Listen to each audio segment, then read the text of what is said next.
जय श्री राम। भक्तों, आप सभी को दीपावली की ढेर सारी शुभकामनाएं। आज हम सुनेंगे दीपावली की कहानी, जिसको सुनने से माँ लक्ष्मी प्रसन्न होती हैं। भक्तों, आज दीपावली के शुभ अवसर पर माँ लक्ष्मी की इन कथाओं का श्रवण अवश्य करना चाहिए, जिसके सुनने से माँ लक्ष्मी घर में अन्न धन की वृद्धि करती। इसीलिए दीपावली के महाशुभ अवसर पर इन कथाओं का आप अंत तक श्रवण करें। तो भक्तों, इन कथाओं को सुनने से पहले कमेंट में जय माँ लक्ष्मी अवश्य लिख दें और हमारे चैनल को सब्सक्राइब जरूर करें। तो चलिए सुनते हैं आज हम दीपावली की 7 कथाएं, जो कि बहुत ही प्रसिद्ध है और आपको दीपावली के दिन इन कथाओं का श्रवण जरूर करना चाहिए। इससे माँ लक्ष्मी प्रसन्न होंगी और घर में अन्न धन की वृद्धि करेंगी। तो भक्तों, प्रेम से बोलिए जय माँ लक्ष्मी। एक बार कार्तिक मास की अमावस को लक्ष्मी जी भ्रमण पर निकली। चारों ओर अंधकार व्याप्त था। वे रास्ता भूल गई। उन्होंने निश्चय किया कि रात्रि में भी मृत्यु लोक में गुजार लेंगी और सूर्योदय के पश्चात बैकुंठ धाम लौट जाएंगी। किंतु उन्होंने पाया कि सभी लोग अपने अपने घरों में द्वार बंद करके सो रहे। तभी अंधकार के उस साम्राज्य में उन्हें एक द्वार खुला दिखा, जिसमें एक दीपक की लौ टिमटिमा रही थी। वे उस प्रकाश की ओर चल दी। वहां उन्होंने एक वृद्ध महिला को चरखा चलाते देखा। रात्रि विश्राम की अनुमति मांगकर वे उस बुढ़िया की कुटिया में रुकी। वृद्ध महिला लक्ष्मी देवी को बिस्तर प्रदान कर पुनः अपने कार्य में व्यस्त हो गई। चरखा चलाते चलाते वृद्धा की आंख लग गई। दूसरे दिन उठने पर उसने पाया कि अतिथि महिला जा चुकी है, किंतु कुटिया के स्थान पर महल खड़ा था। चारों ओर धन धान्य रत्न जवाहरात बिखरे हुए थे। कथा के फलश्रुति यह है कि माँ लक्ष्मी देवी जैसे उस वृद्धा पर प्रसन्न हुई, वैसी सब पर प्रसन्न, और तभी से कार्तिक अमावस्या की रात को दीप जलाने की प्रथा चल पड़ी। लोग द्वार खोलकर लक्ष्मी देवी के आगमन की प्रतीक्षा करने लगे।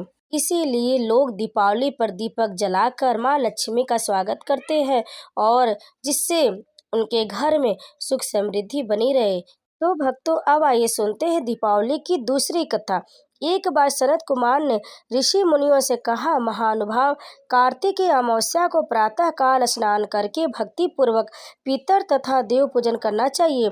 उस दिन रोगी तथा बालक के अतिरिक्त किसी अन्य व्यक्ति को भोजन नहीं कराना चाहिए। सायंकाल विधि पूर्वक लक्ष्मी का मंडप बनाकर उसे फूल पत्ती तोरण ध्वजा और पताका आदि से सुसज्जित करना चाहिए। अन्य देवी देवताओं सहित लक्ष्मी जी का षोडशोपचार पूजन करना चाहिए। पूजनों उपरांत उनकी परिक्रमा करनी चाहिए। मुनीश्वरों ने पूछा, लक्ष्मी पूजन के साथ अन्य देवी देवताओं की पूजन का क्या कारण है? सनत कुमार जी बोले, लक्ष्मी जी समस्त देवी देवताओं के साथ राजा बलि के यहाँ बंधक थी। तब आज ही के दिन भगवान विष्णु ने उन सबको कैद से छुड़ाया था। बंधक मुक्त होने की सब देवता लक्ष्मी जी के साथ जाकर क्षीर सागर में सो गए।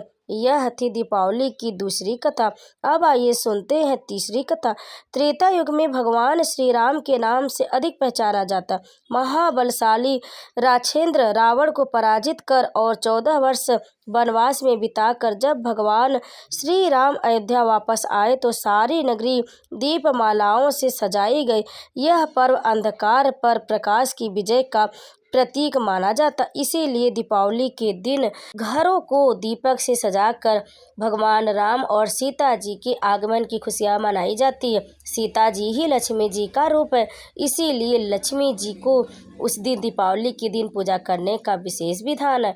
और लक्ष्मी जी के साथ गणेश जी को इसलिए पूजा जाता है कि लक्ष्मी माँ के वह पुत्र लगते हैं, क्योंकि लक्ष्मी जी ने कहा, जो भी मेरी पूजा गणेश जी के साथ करेगा तभी उनकी पूजा सफल मानी जाएगी। इसीलिए दीपावली के दिन गणेश जी और लक्ष्मी जी की साथ में पूजा की जाती है, जिससे घर में सुख समृद्धि बनी रहे। अब आइए सुनते हैं दीपावली की चौथी कथा। दीपावली का आरंभ सतयुग में हुए समुद्र मंथन से जुड़ा है।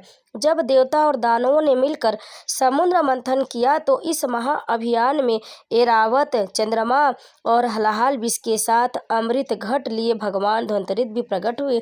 इसीलिए स्वास्थ्य के आदि देव धन्वंतरि की जयंती यानी कार्तिक कृष्ण त्रयोदशी धनतेरस में दीपोत्सव का महापर्व आरंभ होता है। तत्पश्चात इसी मंथन से धन, ईश्वर और समृद्धि की देवी महालक्ष्मी जन्मी। सारे देवताओं ने उनको दीप जलाकर उनका स्वागत किया। यह प्रथम दिवाली थी जब देवी देवताओं ने लक्ष्मी के प्राकट्य के रूप में मनाया था। तो भक्तों, इसीलिए इस दिन दीप उत्सव करके माँ लक्ष्मी जी का स्वागत किया जाता है। दीपावली की यह थी चौथी कथा, जिसको सुनने से माँ लक्ष्मी प्रसन्न होती।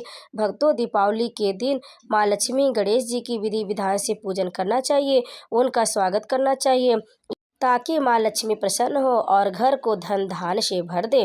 अब आइए सुनते हैं दीपावली की पांचवी कथा, एक साहूकार और माता लक्ष्मी की कथा। एक गांव में एक साहूकार रहता था।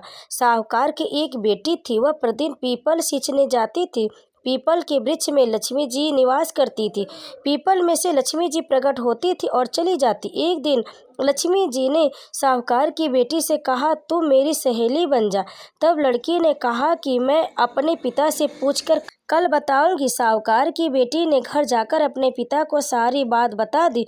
तब उसके पिताजी बोले, वह तो लक्ष्मी जी है, तू तो लक्ष्मी जी की बात मान ले, अपने को और क्या चाहिए, तू लक्ष्मी जी की सहेली बन जा। दूसरे दिन वह लड़की फिर गई। तब लक्ष्मी जी पीपल के पेड़ से निकल कर आई और कहा, सहेली बन जा। तो लड़की ने कहा, बन जाऊंगी, और दोनों पक्की सहेलियां बन गई। लक्ष्मी जी ने सहेली से कहा, सखी तू कल मेरे घर भोजन पर आना। भोजन का न्योता दिया। घर आकर लड़की ने माँ पिताजी को कहा कि मेरी सहेली लक्ष्मी जी ने मुझे खाने का न्योता दिया। तब लड़की के पिता ने कहा कि सहेली के जीवने जाइयों पर घर को संभाल कर जाना। तब वह लक्ष्मी जी के यहाँ जीवने गई तो लक्ष्मी जी ने उसे साल ओढ़ने के लिए दिया, रुपये दिए, सोने की चौकी, सोने की थाली में 36 प्रकार का भोजन जीम दिए। जीम कर वह जाने लगी तो लक्ष्मी जी ने पल्ला पकड़ लिया और कहा कि हे सखी, मैं भी तेरे घर जीवने आऊंगी। तो उसने कहा, सखी जरूर आना। वह घर जाकर चुपचाप बैठ गई। तब पिताजी ने पूछा कि बेटी, सहेली के यहाँ जीम कर आ गई और तू उदास क्यों बैठी है? तो उसने कहा, पिताजी मेरे को लक्ष्मी जी ने इतना दिया, अनेक प्रकार के भोजन कराए, परंतु मैं कैसे जिमाऊंगी, उनकी स्तुति आव भगत कैसे करूंगी? अपने घर में तो कुछ भी नहीं है। तब उसके पिताजी ने कहा कि गाय के गोबर, पीली मिट्टी से चौका लगाकर घर की सफाई कर लेना। 4 मुख वाला दिया जलाकर लक्ष्मी जी का नाम लेकर रसोई में बैठ जाना। लड़की पिताजी के कहे अनुसार लड़की सफाई करके लड्डू लेकर बैठ गए। उसी समय उस नगर की रानी नहा रही थी। उसका नौलखा हार चील उड़ा कर ले गई और लड़की के घर पर वह नौलखा हार डाल गई और उसके लड्डू ले गई।